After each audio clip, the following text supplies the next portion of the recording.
கால்நடை நண்பர்கள் அனைவருக்கும் வணக்கம். நான் உங்கள் விகே. இந்த வீடியோவில் எதை பற்றி நம்ம பார்க்க போகிறோம் அப்படின்னா, மாட்டுக்கு செய்யவே கூடாத விஷயங்கள் அப்படின்னு பல விஷயங்கள் இருக்குது. ஆனாலும் மாட்டுக்கு தீங்கு தரக்கூடிய விஷயங்கள் அப்படின்னு நிறைய இருந்தாலும், அந்த விஷயத்தை தான் நம்ம மக்கள் அதிகப்படி அந்த மாட்டுக்கு செஞ்சுக்கிட்டே வராங்க. அந்த விஷயங்கள் என்னென்ன விஷயங்கள் அப்படிங்கிறத நான் ஸ்டெப் பை ஸ்டெப்பாக நான் உங்களுக்கு சொல்கிறேன். அதாவது இப்போ மாட்டு மேலே உனி இருக்குது. அதே மாரி சின்ன சின்ன ஈறுகள்லாம் இருக்கும்.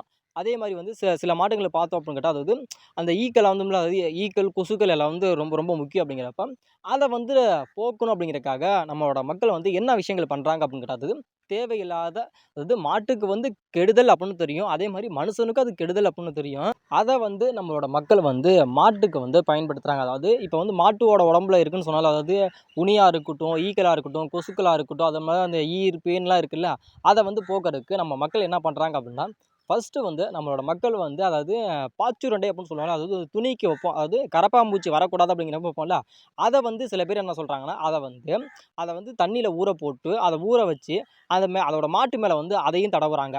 அதாவது ஸ்ப்ரே மாரி அதில அடிக்கிறாங்க. சில பேர் என்ன பண்றாங்கன்னா, இதோட கொஞ்சம் பிரில்லியன்ட்டா யோசிக்கிறவங்க என்ன பண்றாங்க அப்படின்னா, அதாவது நம்ம அந்த எறும்புக்கு போடுவோம்ல அந்த மருந்து, அந்த மருந்த என்ன பண்றாங்கன்னா, மாட்டோட உடம்புல கிறுக்கி பழகிக்கிறாங்க. அதாவது இத நம்ம போட்டோம் அப்படின்னா, இந்த எல்லைக்கோட்டுக்குள்ள இருந்து எதுவுமே வராது. அந்த எல்லைக்கோட்டுலேருந்து இந்த எல்லைக்கோட்டுக்கு வராதுன்ற மாரி, அதாவது அந்த எறும்புக்கு வைப்போம்ல, அந்த எறும்பு மருந்தெல்லாம் சில பேர் பயன்படுத்துறாங்க. சில பேர் என்ன பண்றாங்க அப்படின்னா, அதாவது கரையான் மருந்து இருக்குல்ல, அந்த கரையான் மருந்தெல்லாம் சில பேர் போடுறாங்க. அதாவது எது எதெல்லாம் அதாவது அதெல்லாம் கெடுதல் அப்படிங்கிறதுக்காக தான் நம்ம அதாவது மனுஷன் நம்ம அத நம்ம பயன்படுத்துறோம் அப்படிங்கிறப்ப, அத உடனே நம்ம போட்டுட்டோம். அதாவது எறும்பு மருந்த போட்டோம், கரையான் மருந்த போட்டோம் அப்படிங்கிறப்ப, அத உடனே நம்ம எதுக்கு கைய கழுவிடுறோம் அப்படின்னா, அதாவது நம்ம பாட்டு ஏதோ ஒரு யோசனையில நம்ம டக்குனு அத எடுத்து நம்ம வாயில வச்சுட்டோம் அப்படின்னா, அது 100% அது எல்லாமே கெமிக்கல் தரக்கூடிய விஷமான ஒரு பொருட்கள். அத அதனால தான் உடனே அத நம்ம எடுத்துட்டோம் அப்படின்னா, அத கைய கழுவுன்னு சொல்றது. அத போய் நம்ம மாட்டோட உடம்புல தடவி, அத அசிங்கப்படுத்தி, அத இது பண்ணி, இப்படிலாம் தான் மாட்டோட அந்த உனி, அந்த ஈறுகளா இருக்கட்டும், அது மேல மொய்க்கிற அந்த ஈக்கள், கொசுக்கெல்லாம் போகுமா? அதுக்குன்னு மருத்துவ குணம் நிறைந்த மாட்டுக்கு என்னென்ன விஷயங்கள் பண்ணணும், அந்த உணிய எப்படி போக்கணும், அது மேல வைக்கிற அந்த ஈக்கள எப்படி போக்கணும் அப்படிங்கிற மாரி, அது எல்லாத்துக்குமே மெடிக்கல்லயே நீங்க வாங்கிக்கலாம். அதே மாரி டாக்டர்ட்ட நீங்க சொன்னீங்கனாலும், அதுக்கேன ஒரு சொல்யூஷன டாக்டர் சொல்லுவாரு. அத விட்டுட்டு நீங்க பிரில்லியன்ட்டா யோசிக்கிறேன்னு சொல்லிட்டு, நீங்க உங்களோட மாட்டோட நலன நீங்களே சீர்கேடு பண்றீங்க. இது பண்றது தான் ஒரு மிகப்பெரிய ஒரு தப்பு. இது இல்லாம 2வது விஷயம் என்ன பண்றாங்க அப்படின்னு கேட்டா, நம்மளோட மக்கள் இதோட கொஞ்சம் பிரில்லியன்ட்டாலாம் யோசிக்கிறவங்கலாம் பட் நெறைய இருக்காங்க. என்ன பண்றாங்க அப்படின்னா, சில பேர் மாட்டுக்கு என்ன பண்றாங்க அப்படின்னா, கஞ்சி காய்ச்சி ஊத்துறேங்கிறாங்க. சில பேர் மீந்து போன சோறுலாம் குடுக்குறாங்க. சில பேர் என்ன பண்றாங்கன்னா, கறி குழம்புலாம் சில பேர்லாம் மாட்டுக்குலாம் ஊத்திலாம் தண்ணி காட்டுறலாம் இயல்பா நடந்துகிட்டு இருக்கு. அதாவது மிஞ்சி போணுச்சு கறி குழம்பு அப்படின்னு சொல்றாங்க. அதெல்லாம் ஊத்தக்கூடாது. அது இல்லாம சில பேர் சோறு, குழம்பு, கத்திரிக்காய், முருங்கைக்காய், வெண்டைக்காய், பாவக்காய் அப்படின்ட்டு ஏகப்பட்ட ஐட்டங்கள போட்டு இவங்க வேஸ்ட் பண்ற அந்த ஒரு விஷயத்த என்ன பண்றாங்கன்னா, மாட்டோட வயித்துக்குள்ள போகட்டும். வேஸ்ட் கீழ தானே ஊத்தி இருக்கிறோம். அது நம்ம மாடு திங்கிட்டும் அப்படின்ட்டு போனாங்க. அதெல்லாம் மிகப்பெரிய ஒரு தப்பு. நீங்க அந்த கறி குழம்பு நீங்க ஊத்துறீங்க அப்படிங்கிறப்ப, அந்த கறி குழம்புல ஏதோ ஒரு எலும்பு துண்டோ, ஒரு எலும்போ கிடக்குது அப்படிங்கிறப்ப என்ன பண்ணணும் அப்படின்னா, அது டக்குனு அது மாட்டோட தொண்டைக்குள்ள போயிருச்சு அப்படிங்கிறப்ப, அந்த மாட்டுக்கு ஒரு மிகப்பெரிய ஒரு பாதிப்பு ஏற்படலாம். எக்காரணத்த கொண்டு நீங்க மாட்டுக்கு நீங்க தண்ணி காட்டுறீங்க அப்படின்னா, நீங்க உங்களோட சாப்பிடுற சாப்பாட்ட மிச்சம் ஆயிருச்சு அப்படின்னு சொல்லி மாட்டுக்கெல்லாம் போட்டு காட்டுறீங்கல்ல, அப்ப என்ன பண்றீங்க அப்படின்னா, நீங்க மாட்டுக்கு கஞ்சி தண்ணின்னு சொல்லி நீங்க காட்டுறீங்க அப்படிங்கிறப்ப, மாட்ட நீங்க தண்ணி காட்டுறப்போ, தொட்டியில நீங்க தண்ணி காட்டுறப்ப, உங்களோட கைய வச்சு ஃபர்ஸ்ட்டு நீங்க அலசி பாருங்க. அதாவது அந்த தொட்டிக்குள்ள என்னென்ன விஷயங்கள் கிடக்குது. அதாவது சில கிராமப்புறங்கள்ல நம்ம இருக்கிறோம் அப்படிங்கிறப்ப, அந்த மாட்டுல என்ன பண்றோம்னா, அதுல சில எறும்புகள் இருக்கும். அதே மாரி சில இதுல கம்பி துண்டா இருக்கட்டும், முள்ளா இருக்கட்டும் அப்படின்னு ஏகப்பட்ட விஷயங்கள் அதுல கிடக்கும் அப்படிங்கிறப்ப, மாடு சாப்பிட்டுச்சு அப்படிங்கிறப்ப, மாட்டுக்கு ஒரு மிகப்பெரிய ஒரு பாதிப்பு ஏற்படுமான்னு கேட்டா, கம்பல்சரி ஏற்படாதனால, மாட்டுக்கு எக்காரணத்த கொண்டும் இந்த கஞ்சி தண்ணியில நீங்க அந்த சோற கொட்டுறதா இருக்கட்டும், இல்ல கோதும மாவ கொட்டுறதா இருக்கட்டும், அரிசி மாவு கொட்டுறதா இருக்கட்டும், இல்ல சத்து மாவு கொட்டுறதா இருக்கட்டும், இல்ல அது இல்லாம சில பேர் இந்த அரிசியெல்லாம் சில பேர் காட்டுறாங்க. அதெல்லாம் கறி குழம்பா இருக்கட்டும், இல்ல முள்ளங்கி, முருங்கைக்காய் அது இதுன்னு சொல்லி எல்லாம் போடுறீங்களா, இது எல்லாமே மாட்டுக்கு நீங்க குடுக்காதீங்க. வேஸ்ட்டா போயிருச்சு அப்படின்னா, அத கம்பல்சரி மாட்டுக்கு அதாவது மனுஷன் மனுஷன் திங்கிறது மாட்டுக்கு தான் சேர்க்கணுமா அப்படின்னு கேட்டா, மனுஷன் திங்கிறத மனுஷனால மட்டுமே தான் சாப்பிட முடியும். மாட்டுக்கு சாப்பிடுறத மாட்டால மட்டும் தான் சாப்பிடணும்ங்கிறதுக்காக, அது வேஸ்ட் ஆயிடுச்சுன்னா கீழ கொட்டுங்களே தவிர, மாட்டோட வயித்துல கொட்டி மாட்ட ரொம்ப ரொம்ப ஸ்பாயில் பண்ணிறாதீங்க. அதனால இந்த ஒரு விஷயமும் நீங்க எக்காரணத்த கொண்டும் நீங்க பண்ணாதீங்க. இந்த விஷயத்த நீங்க பண்றீங்க அப்படின்னா, ஆல்மோஸ்ட் இந்த பிரச்சனைய நீங்க தவிர்த்துருங்க. அது இல்லாம இன்னொரு விஷயத்தையும் நம்மளோட மக்கள் பண்றாங்க. என்ன பண்றாங்க அப்படின்னு கேட்டா, அதாவது மாட்டுக்கு போட வேண்டிய தடுப்பூசிகளையும் சரி, எந்த விதமான தடுப்பூசியுமே போட மாட்றாங்க. அந்த தடுப்பூசி போடாம அதனால அதிகப்படியான பாதிப்புகள் ஏற்பட்டு சில மாடுகள் இறந்து போறதுக்கு கூட வாய்ப்புகள் ரொம்ப ரொம்ப அதிகமா இருக்கு அப்படிங்கிறப்ப, அந்த தடுப்பூசி மாட்டுக்கு வந்து போடுறாங்க, கவர்மெண்ட்லேருந்து போடுறாங்க அப்படின்னா, அவங்க வந்து சும்மா வந்து வேலை வெட்டி இல்லாமல் வந்து மாட்டுக்கு வந்து வந்து போடலை. அதாவது இந்த வைரஸ் வந்துச்சு அப்படின்னா ஒட்டுமொத்தமே இதாயிரும், சர்வநாசமாயிரும் அப்படிங்கிறதுக்காக தான் மாடு வளர்க்குற எல்லாத்துக்குமே வந்து அவங்களோடது அவங்க வந்து நம்ம ஊருக்கே வந்து நம்மளோட மாடுகளுக்கு போடுறாங்கிறப்ப அதை நீங்கள் போடுங்க. சில பேர் போடவே மாட்றாங்க.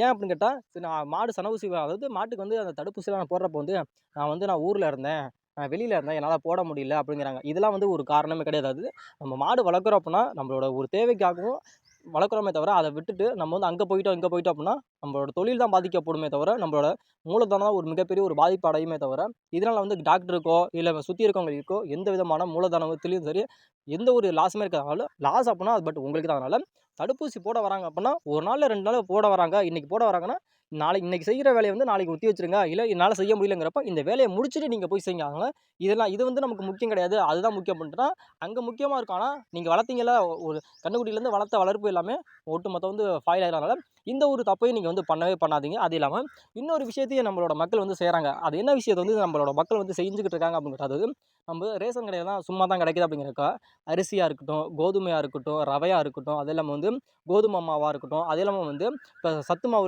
மாவுலாம் ரொம்ப நாள் கழிச்சே போயிடுச்சு அப்படின்னா அந்த சத்து மாவுலாம் வாங்கிட்டு வந்து மாட்டுக்கெல்லாம் போடுறாங்க. ஏன்னா அதுவே வந்து கெட்டு போச்சு அப்படிங்கிறதுக்காக தான் அதை தூக்கியும் எறிகிறாங்க. அதை வந்து நம்மளோட மாட்டுக்கு போட்டு ஆரோக்கியமாக இருக்கும் அப்படிங்கிற மாதிரி ஆரோக்கியமாக இருக்கும் தான். ஆனாலும் அது வந்து அதாவது அது வந்து அதோட எக்ஸ்பிரி டேட் வந்து முடிஞ்சு போச்சு அப்படிங்கிறக்காக தான் தூக்கி எறிஞ்சிட்டாங்க. அப்போ அதெல்லாம் எடுத்து வந்து சில பேர் போடுறாங்க. அதாவது மாட்டை பொறுத்த வரைக்கும் மாடு வந்து வளர்க்கணும் அப்படிங்கிறக்காக யாருமே இப்போ வந்து வளர்க்குறது ஒரு ஃபேஷனுக்காக தான் இப்போ வந்து மாடை வந்து அதிகமாக வளர்த்துக்கிட்டு இருக்காங்க. ஏன் அப்படின்னு கேட்டால், அதாவது எல்லாருமே வளர்க்குறாங்க, நம்மளும் வளர்க்கலாம் அப்படிங்கிற மாதிரி நடக்கிறாங்க. அதில் வந்து மாடு வந்து நம்ம இந்த மாட்டுக்கு வந்து இந்தந்த விஷயங்கள் பண்ணணும், இந்த விஷயங்கள் பண்ணக்கூடாது அப்படிங்கிற மாதிரி யாருக்குமே தெரியறதில்ல. அதாவது நம்ம சாப்பிட்றோம் அப்படின்னா அதில் கெட்டு போச்சா, இப்போ வந்து நம்ம சாப்பிட்டுக்கிட்டு இருக்கோம், சாப்பாடு வந்து கெட்டு போச்சு, அதை எடுத்து நம்ம தொட்டியில் கொட்டிட்டோம்னா மாடு சாப்பிட்டுக்குது. இப்போ குழம்பு வைக்கிறோம், குழம்பு வந்து கெட்டு போச்சோம்னா அந்த குழம்பு எடுத்து ஊற்றணும்னா மாடு சாப்பிட்டு போயிடும் அப்படின்ட்டு. அதாவது இவங்களுக்கு மிஞ்சி போன எல்லா பொறுமையை தான் வந்து மாட்டுக்கு கொடுத்து மாட்டை வளர்க்குறாங்களே தவிர, மாட்டுக்கு வந்து இந்தந்த விஷயங்கள் போடணும், அதாவது மாட்டுக்கு வந்து வைக்கோல் கொடுக்கணும், இப்போ புண்ணாக்கு கொடுக்கணும், தீவனம் கொடுக்கணும், கடலை புண்ணாக்கு கொடுக்கணும், எள்ளு புண்ணாக்கு கொடுக்கணும், மாடு வந்து சனியாக இருக்குது அப்படின்னா மாட்டுக்கு வந்து சென ஊசி போடணும், மாடு வந்து சனியாக இருந்துச்சு அப்படின்னா இப்படிலாம் நம்ம வந்து மாட்டை பராமரிக்கிறோம் அப்படிங்கிற மாதிரி எதுவுமே செய்யல. அதாவது ஒரு இப்போ வளர்க்குற எல்லாருமே வந்து ஆல்மோஸ்ட் அது 99% வந்து இப்போ வளர்க்குறவங்க எல்லாமே ஒரு ஃபேஷனுக்காகவும் மற்றவங்களும் மாடு வளர்க்குறாங்க, நம்மளால வளர்க்க முடியாதா, இவங்களால எதுவுமே இல்லை, நம்மளால எல்லாமே இருக்கானாலும் நம்மளும் வளர்க்கலாமே அப்படிங்கிற மாதிரி. அதாவது அடுத்தவங்களை வச்சு தான் இவங்கெல்லாம் மாடு வளர்க்குறாங்க தவிர, அவங்க வளர்க்குறாங்க ஆனாலும் அவங்களால முடியுது வளர்க்குறாங்கிறப்ப நம்மளால முடியுமான்னு கேட்டால் முடியாது. ஆனாலும் அடுத்தவங்கள ஒப்பிட்டு நம்மளோட வாழ்க்கை வந்து இப்போ வாழ்ந்துட்டு இருக்காங்கனால அடுத்தவங்க செய்கிறாங்கங்கிறதுக்காக நீங்கள் செய்யாதீங்க.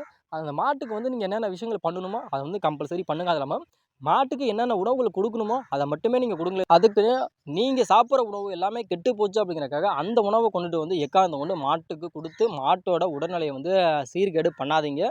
இதுவுமே சொல்கிறேன், கெட்டு போன பொருள் எந்த ஒரு பொருளுமே சரி நீங்கள் வந்து கீழே தூக்கி எறிஞ்சுங்க, அதனால மாட்டுக்கு கொடுக்காதீங்க. அப்பா சொல்கிற மாதிரி மாட்டுக்கு இந்த தவறுகளை வந்து மெயினான மக்கள், அதாவது 100%ல 99% வந்து இந்த தப்புகளை வந்து மாடு வளர்க்குற எல்லாருமே பண்ணுறாங்க. இந்த தப்பை நீங்கள் சரி செஞ்சுக்கிட்டாவே மாட்டோட இறப்பு அப்படிங்கிறது வந்து ரொம்ப ரொம்ப குறையும். இதனால் வந்து அதிகப்படியான இறப்புகள் அப்படிங்கிறது வந்து ரொம்ப ரொம்ப ஏற்படுது. சில பேர் வந்து மாடு தண்ணி கட்டுறாங்கிறப்ப அந்த தண்ணி கட்டுற அந்த தொட்டியை மூடவே மாட்டாங்க. அதில் வந்து சில பேர் வந்து சின்ன பிள்ளைங்களாம் இருந்துச்சுன்னா காசை கூட போட்டுருது. சில பேர் காக்காங்க இருக்குது அப்படின்னா காக்காங்க வந்து அந்த எலும்பு துண்டை போட்டுருதும். சில பேர் வந்து முள்ளுக்கு இருக்கும், கண்டது கடையதெல்லாம் அதில் இருக்குங்கிறப்ப அந்த மாடு வந்து ஆவலை தண்ணியெல்லாம் குடிக்குங்கிறப்ப அது எல்லாமே போயிடுச்சுன்னா அதனால கூட சில இறப்புகள் வந்து ஏற்படுது. அது இல்லாமல் மாடு எக்ஸ்பைரி ஆன டேட் ஆனால் அந்த ஒரு மாவு பொருட்களை கொண்டு வந்து போடுறது, அதனால் வவுறு உப்பி செரிமானமாக இறந்து போகிறது அப்படிங்கிற மாதிரி ஏகப்பட்ட விஷயங்கள் வந்து இருக்கிறனால எக்காரணத்தை கொண்டும் இந்த விஷயத்தை நம்ம தவிர்க்கிறது ரொம்ப ரொம்ப நல்லது. ஏன்னா நம்மளோட மாட்டை வந்து நம்ம தான் பராமரிக்கணுமே தவிர வேறு யாரும் நம்மளால் பராமரிக்க முடியாதனால எந்த ஒரு விஷயத்தையுமே வந்து இப்படி பண்ணுங்க அப்படின்னு நம்ம சொல்ல தான் முடியுமே தவிர, நம்மளும் அந்த மாடு இங்கே வளர்க்குறீங்கன்னா அதுக்கு நாங்கள் கூடயே வந்து நாங்கள் எதுவுமே எந்த ஒரு ஆலோசனையும் சொல்ல முடியாதனால நீங்களே சொல்கிறேன், உங்களோட மாட்டை நீங்கள் தான் பாதுகாக்கணும். சிந்திச்சு செயல்படுங்க.